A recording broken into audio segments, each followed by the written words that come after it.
Hello, David Zaritsky for the Bond Experience. Welcome back. All right, whether I run into a friend, a colleague, a family member, another person from the Bond community, I tend to get sort of repeat questions, which is totally fine. But, who do I think the next Bond should be? That's a question I often get. Who's your favorite Bond? What's your favorite movie? What's your favorite song? And then from time to time, of course, I get the ultimate one. Could Bond be a woman? Well, I wanted to share with you something that happened when I was in London celebrating the 60th anniversary of James Bond. I was asked to do a little bit of press, which that's exciting to do. And in this particular case, I went to BBC World News. Now, this was exciting for me. I've never been to the BBC, the big offices. This is the World News that goes out to 420 million viewers. Yeah, people like in an igloo in Antarctica watch this. Are there igloos in Antarctica? Polar bear, penguins, something like that. Anyway, a lot of viewers, right? So not nervous, more excited than anything. And it was going to be interesting because Lucy, who is the anchor, big Bond fan, I get there and, well, let me share with you what happened, because the whole discussion, there is a core chunk that I actually wanted to expand upon in my channel. And that is the question that she asked me. Should Bond be modernized? Well, let's take a look at the interview and then we'll come back. Probably too suave to be a rugby player, but you never know. James Bond, one of the highest grossing film franchises in history, has generated around $7 billion globally. 7 different actors have played Bond. We saw some statistics today. We got them off the internet though. 20% of the global population has seen at least one Bond film, but that sounds about right. And today people all over the world are marking, can you believe, 60 years since the first James Bond film, Dr. No, when it was released. David Zaritsky is a James Bond superfan here in the UK to mark the occasion. Very good to see you. Dr. No was a great film, one of my favourites, Sean Connery, of course. It's amazing. I mean, Sean Connery was the template for everything. And just the other day at the BFI, they showed Dr. No in 4K and it was like reliving it all over again. Sean Connery, your favourite Bond? I'm taking a guess there. It is. Daniel Craig's a close second, but Sean Connery, he just, to me, is James Bond. What does it mean to be a James Bond superfan? How do you embrace the Bond franchise? Yeah, how do you define that? So I think it's taking it to the next level. So that there's fan and fanatic where, for example, I'm wearing a suit that was made by one of the brand tailors that made them for Sean Connery. This is the Goldfinger suit where he gets his DB5. And I had it made because yesterday I was playing with $4 million Aston Martins down at Aston Martin Works. That's a fanatic. Wow, how was that? How was the Aston Martin? Oh, it was amazing. I mean, I was afraid to break it, but still just so heady. It was a dream come true. Does Bond need to be modernised? I don't think Bond needs to be modernized. I love the fact that the producers are very intelligent. They modernized everything around Bond, the bad guy, the locations, the situations, even the villains. But Bond himself, I think, needs to be kind of that comfortable core. And we had Phoebe Waller-Bridge, for instance, who came in and gave, some more empowering lines to some of the female characters, particularly. I'm sure you'd like to see that continue. Many people have responded positively to that. What about Bond being a woman? So the easy answer would be yes or no. My answer is why. I mean, is it supposed to be more progressive? I would say don't be lazy and create really strong roles for women that maybe aren't James Bond. So no, I'm not a fan of James Bond being a woman. I think the producers have had something very similar. A few quick fire questions then. Yep. Favourite Bond movie? Casino Royale. Favourite Bond actress? Luciana Paluzzi, who played Fiona Volpe. How do you have your martini?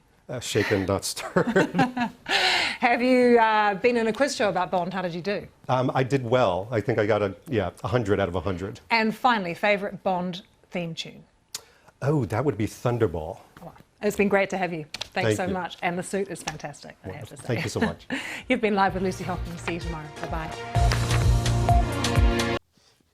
Okay, it was like a whirlwind. It was, and they warned me. They said, when you get to the offices, you're greeted by one of the organizers. They were very, very nice, and they, took me to makeup. I got all powdered up and all make-upped. Didn't recognize myself. and went to sort of the green room where it's a kind of a lobby where you sit. There's some big red couches and they get you water and they get you prepared. And then they bring you right to the studio. There's a kind of an unceremonious walk down the hallway. Then you're in the studio. The producer talks to you and the producer kind of went over, this is going to be anywhere from 3 to 5 minutes. It's going to be quick depending on the time. And they give you a little bit of talk through and then you're off to the races. And the day before, just to tell you a little bit about the process, they go over the questions that they were going to ask you. And of course, one of them is could Bond be a woman? And I think I've got a good answer for that now. I mean, my whole discussion always revolves around whether it's 3 to 5 minutes like on the BBC or if it's 3 to 5 hours when somebody asks me this. Don't give me that much time to talk about this. Is the why. And that's why I answered Lucy the way I did when she asked that simple question. Could Bond be a woman? It's not yes or no to me. I mean, it is no, but I don't want to answer it like that because that's how everybody answers. No or yes, or Bond could be anybody, any gender, any color.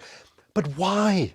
Because I think nowadays what people are trying to do with entertainment and movies is they're trying to be what they call progressive. And I'm putting those in major rabbit ears. They think progressive is changing gender or changing some aspect to put people back on their heels. But in that particular case, to me, it turns into shtick. Like that is the one core thing that's at the centerpiece of your movie now. Oh, I changed the gender, or I changed this aspect, or look, I put it into a different era. And I'm saying, no. First of all, that's lazy. All right? Putting a carnival sideshow to a character and turning them into somebody else is lazy. Instead of saying to myself, you know something, we gotta fix the plots. Yeah, we got to make the bad guys more about what is their mission? What is their why? We've got to fix how each scene builds into another. And we've got to make these things fun, a little frivolous, heroic, but also meaningful, not just to the actors, but to the audience. That's hard to do. Very few franchises have done this. But the Bond franchises have done this. And Bond has continued to be a man and do these type of things. So why all of a sudden are people so fascinated, so fixated on saying, you know something, we need to evolve or revolutionize or empower? Those type of words are fine and they're legitimate words that should be used in corporate America and families and with your relationships. But with Bond, there is something very core to Bond. And let me explain what that is to me. And it gets back to the question of, should Bond be modernized? That was one that I didn't expect from Lucy. So when she asked me that question, I started to think very quickly. Synapse fire has to go very quickly. You know, it's like rapid fire when you have literally less than 3 minutes to talk on BBC World News. Is why do you need to modernize? And I knew what aspect she was talking about. So my thing is, I always, and I'm going to pay a deferential nod to the producers and the creators of Bond, which is they've always modernized Bond. They've always put Bond against characters and environments and situations that were sort of happening at the time. But I don't think Bond should be modernized in the way he acts. Look, I've said this once. I'm going to look right in the camera and say it again. Bond is a fallible anti-hero, sometimes son of a bitch, and sometimes unlikable. And like real spies and real assassins that work for governments, guess what? He's got to do things that you wouldn't want your husband or boyfriend or father or uncle or brother to do, or even friends to do. He's got to do things like coerce people, like lie, like impersonate somebody else. Yes, he's got to do those unlikable things, but that's Bond. The point being is, I don't want to go to a James Bond movie where I see a reflection of David Zaritsky. I don't. I'm a family man, love my wife, I love my kids, I go to work, I do my 9 to 5, I get along with my colleagues, I'm great to my employees, I think. Maybe they'll complain below. But I don't want to see David Zaritsky up on the screen. I mean, you see him on this screen, that's almost too much. But I don't want to see a family bond. You know, honey, I'm home, throw the hat, hug the 2.5 kids, love the wife, and then he goes about. No. And I also don't want Bond being an overly sensitized individual that has to go up to somebody and say, excuse me, before I bed you and romance you, is this okay? Are we okay? So modernization, I think, can come to a point. Modernization can be with the Scooby Gang, you know, the surrounding gang of individuals. You can modernize them all you want, go for it. You can modernize the story, make it a point in time, or even set it into the future. Go for it. You can modernize the bad guy. Have it as an empowered, powerful woman corporate magnate? You kidding? Attractive table of one, I'll take that. I mean, I love that. Why not? And make her an absolute equal to Bond, you know, even with the prowess and the cunning and all that stuff. Go for it. Go for it, go for it, go for it. But with Bond, keep him at the core of what we've all enjoyed. We want to see this anti-hero type individual who, again, has all of these warts. He's got things, right? But we love that because that's not who we can be. So for 2.5 hours, we're living vicariously through somebody else, having fun, do it, a wink and a nod. And you know something? The Bond producers get this. They will take little, punches at Bond here and there. They've been doing it since the Connery era. And that's the other thing too. This whole idea of creating better, more empowered role for women. Folks, I'm sorry. Maybe I'm being a defensive fanboy of what Saltzman and the Broccoli's and all the people that have worked on Bond, even Ian Fleming, have done. But I think they've always done that. If you look back at all the movies, yes, there were moments in time, 60s, 70s, 80s, we've progressed. But they've always have empowered women for the time.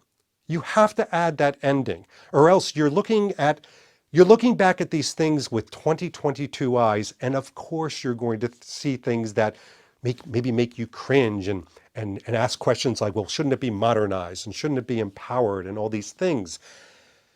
Take a look, if you have, at the Cobra Kai Netflix series, the number one Netflix series on Netflix right now, maybe in history for Netflix. They have at the center, you would think that they would have Daniel LaRusso. He's the hero. He's a Boy Scout. He's likable. He's got a family. You know who's at the center? You know who everybody comes back week after week to watch and to look at and to enjoy and to put the filter of their entertainment through? It's Johnny. It's Johnny, the ex-bad guy from Cobra Kai, because he hasn't moved out of the 80s. The writers have done that. They've kept him in the 80s. He's drinking Coors Light, for goodness sakes. He still has, 80s to 89 shirts. But we all live vicariously through that. The Brady Bunch movie kept the Brady Bunch team in the 70s, and everybody else was modernized around them. And these were successful. So, look, I am not ranting and raving against Lucy at BBC World News. She was delightful. And if you could just tell, if you go back, you could just tell at the end of the interview, she's giddy. She's talking to me about things. I seem to really like my answers according to the short conversation we had afterwards. She was delightful. And by the way, this is not something with BBC News. Please don't come down on them. They were so wonderful. In fact, I believe that a lot of people agreed with me on this. Bond doesn't need to be modernized. The character Bond does not need to be modernized. It's all there in the books. You've got 25 movies. You know what to do. It's not rocket science. And should Bond be a woman? No, just no. And the producers have said so. So my opinion on this, I wanted to reflect it back to an interview. And look, it's not just on my channel. I'm willing to crow this to the rest of the world. 420 million viewers, slightly more than this thing that you're watching on right now, that this is my belief in how Bond should be centered, the compass of who Bond is. Maybe you agree as well. Anyway, just wanted to share this with you. This has been David Zaritsky for the Bond Experience. We'll talk to you real soon. Take care. Thanks for watching this episode. If you want to be up on the latest from the Bond Experience. Just click on this subscribe and subscribe to our channel. You're going to get all the latest and greatest information, plus some exclusive content. And by the way, speaking of content, here's something especially for you, just because we know you. Talk to you soon.